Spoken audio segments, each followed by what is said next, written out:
Olá, estudantes da EJA!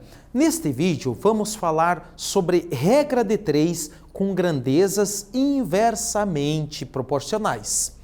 Olha só, a regra de 3. A regra de 3 ela serve para você achar um quarto valor com grandezas que têm uma certa proporcionalidade.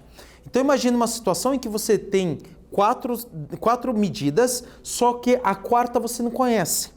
E essas medidas elas são proporcionais. Então você pode utilizar a regra de 3 para determinar o quarto valor.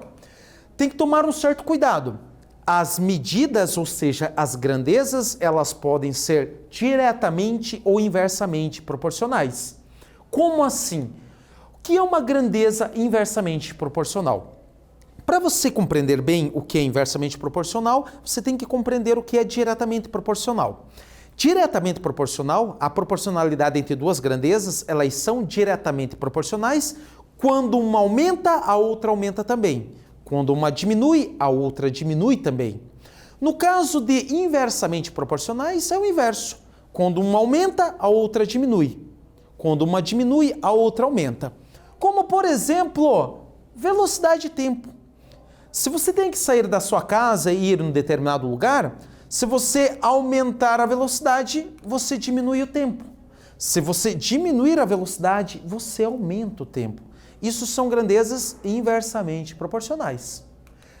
Basta. E como é que fica então a regra de 3? A regra de 3, vamos partir de um exemplo. Imagina uma situação.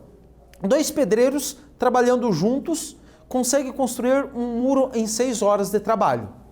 Se ao invés de 2, fossem 3 pedreiros, em quantas horas esse muro seria feito? Lembre-se, você tem uma quantidade de pedreiros, que vai demorar uma quantidade de horas. Se você aumentar a quantidade de pedreiros, vai diminuir a quantidade de horas. Ou seja, é uma situação de medidas inversamente proporcionais. Como é que você monta? Você tem aqui uma coluna, os pedreiros, e na outra coluna uma quantidade de horas. 2 pedreiros, 6 horas. 3 pedreiros, uma quantidade X. Dá para montar assim, 2 leva 6 horas, 3 leva X. Pense que nas grandezas diretamente você multiplica cruzado. E nas inversamente você multiplica direto. Assim, vai ficar X vezes 3 diretamente igual 2 vezes 6. 2 vezes 6 dá 12, o 3 estava multiplicando, passa dividindo. 12 dividido por 3 dá 4.